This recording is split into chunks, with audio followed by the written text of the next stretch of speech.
14 episodes ago, I became the GM of the Milwaukee Bucks. The Bucks were in need of a general manager that could take the team from worst to first. I believe I could be the guy that took the Bucks to the top. Of course, in order to reach the top, you need to start from the bottom. In Season 1, the Bucks were the 6th worst team in the NBA and failed to make the playoffs. Due to an early season trade with the Utah Jazz, the Bucks headed into the offseason with confidence, knowing that they had the first pick of the draft. With the first pick, the Bucks selected Jabari Parker. No player in the league has ever led his team to an NBA championship as a rookie. In free agency, the Bucks went out and acquired two veterans that would start alongside Parker, Paul Gasol and Vince Carter. The Bucks also acquired Goran Dragic through a trade with the Phoenix Suns. The Bucks continued to pull off a historic playoff run. The first round was easy. The Bucks managed to defeat the Detroit Pistons in 5 games. Round 2 was a different story. The Bucks dominated the Heat in Game 6, but the Heat bounced back in Game 7. After an unbelievable last-second three-pointer by Brandon Knight, Game 7 headed into overtime where the Bucks snuck by with the win. In the Eastern Conference Finals, the Bucks took advantage of a Pacers team that lacked their star center Roy Hibbert. Now the Bucks enter the NBA Finals with the hopes of winning their first NBA championship since 1971. The only thing standing in their way is the number 1 seeded Houston Rockets. It is time to find out, can the Bucks complete their historic playoff run? Hello everyone and welcome to part 15 of my Milwaukee Bucks MyGM on the Xbox One here on Cloud92 TV, and I feel like the intro I put at the beginning of this video explains it all. We are in the finals against the Houston Rockets. It is time to simulate the first 3 games. We simulate the first 3. We lost the first 2. We could not see how we did on the third, but Larry Sanders is back from his injury. Hopefully we went 1-2, but we lost the first 3 games of the finals, so it is going to be tough to come back in this series. Try to win the next 4. I will see you guys down at the court.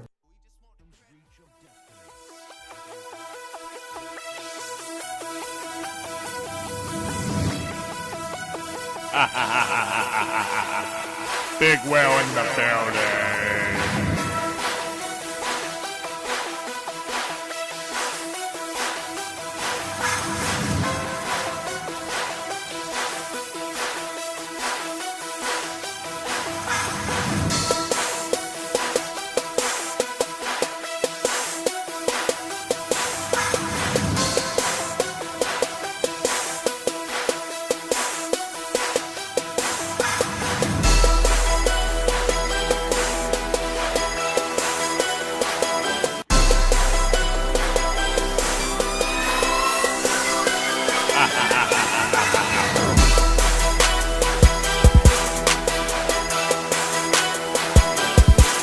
Welcome to the NBA Finals. Game 4 will be played right here in Milwaukee. And look at Dwight Howard starting off the game strong. Right from the beginning of this game, the Houston Rockets proved why they are ahead in this series 3-0, and the pressure is definitely on the Bucks to win this game. We may not be able to win this series, but we definitely do not want to be swept, especially on our own home court. Think of how embarrassing that would be for the Bucks and the Milwaukee fans to watch the Houston Rockets win an NBA championship in Milwaukee. My goal with the Bucks right now is to win 1 game at a time. What I want to do is win this game right now, then I'll probably simulate games 5 and 6, and hopefully we can win those games in the simulation, force a game 7, and the next episode will be game 7 in this series. But right from the start of this game, I could already tell that a lot of the players on the Bucks had already given up. They already considered this series a loss, and I think the scoreboard definitely exemplifies that. We are down by double digits thanks to Paul Gasol. He made a single-digit game, but look at this. They already have 25 points, and we only have 9.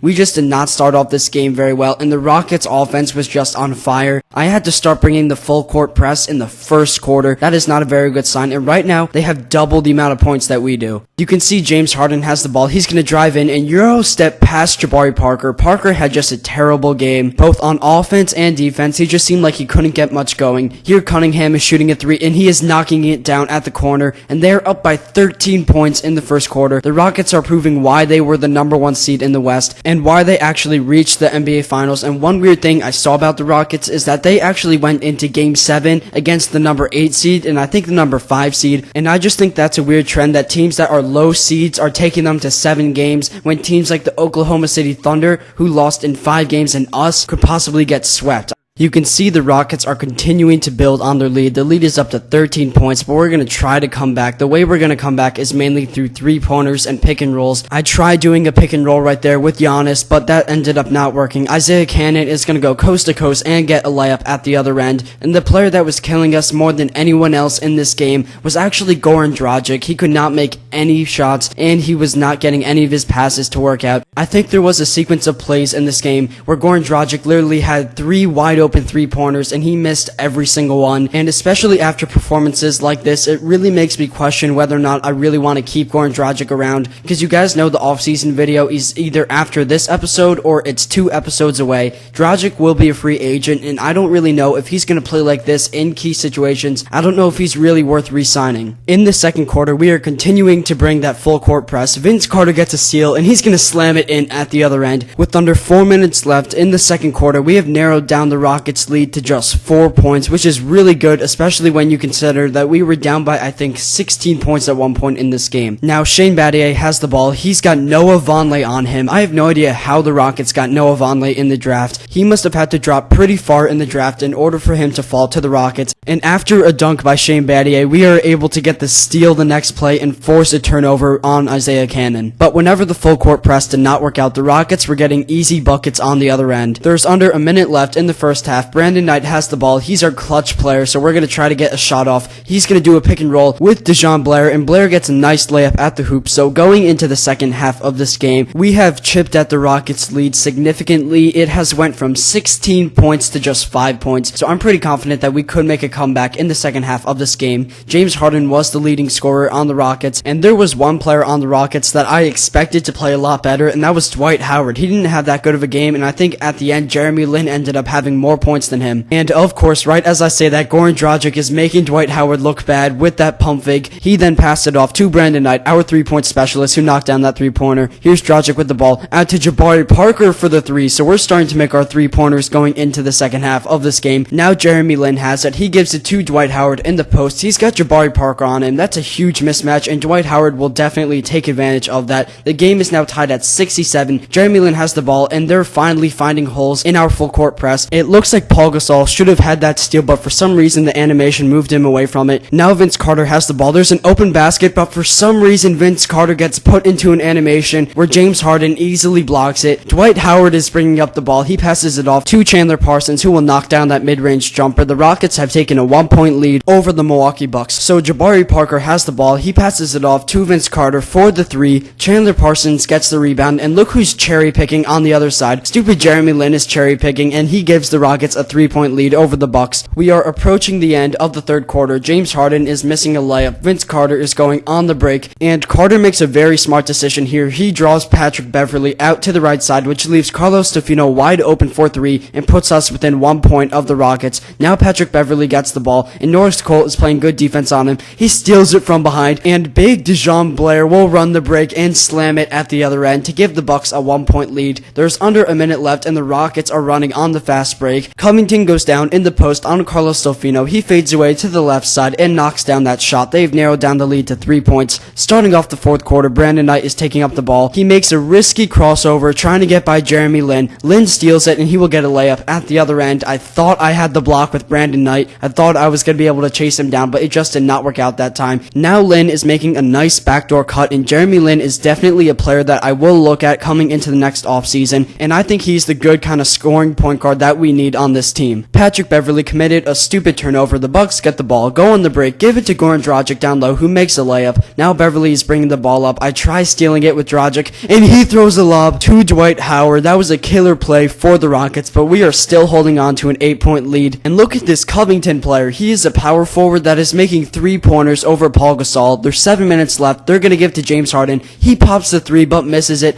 Now we're going to try to give it to Brandon Knight. It's a 1 versus 2 situation, and he crosses over both defenders and gets a nice left-handed layup. So the Bucks have opened up this game. After having a terrible start, they have finally come back, and finally Covington is missing some 3-pointers. He should not be the guy that's making them in the first place. Here is Brandon Knight doing the same crossover on James Harden and getting a dunk that play. There's under 6 minutes left, and it looks good for us. We could force a game 5 right now, but Brandon Knight gets lost behind James Harden. He makes a nice backdoor cut and slams it down. Now Brandon Knight is going to try to get his revenge, and finally Goran Dragic was able able to make a three-pointer. I think he was like 2 for 6 in this game. Paul Gasol is getting stripped in the post. Harden is running on the break. It's 2 versus 3. He passes it to Chandler Parsons. I jump, but he passes the ball in midair to Jeremy Lin. Great ball movement by the Rockets on that play. I am putting in some substitutions because a win is looking pretty sure here. Larry Sanders is in the post, and he guarantees us the win right there with that and one. We have a 13-point lead, and the Rockets are not coming back after that. There's a minute and 20 left. Larry Sanders is going to get to Norris Cole. He's going to pass it out to Giannis on the left side. He's going to drive into the middle, out to Norris Cole again for 3, and he guarantees us the win. We have 117 points. After a terrible first quarter, the Bucks were able to come back and walk out of Milwaukee with the 107-117 win over the Houston Rockets. A great performance by the Bucks, but the journey is not over yet. We need to simulate 2 games, and hopefully we will be able to win those next 2, force a Game 7, and hopefully the next episode in this series will be Game 7 of the finals. So I'm going to simulate Game 5. We're down 3-1. A win here is essential, and we win it on the road in Houston, 89-97. So we're going into Game 6. A win here is extremely important. A Game 7 could give us a chance to come back,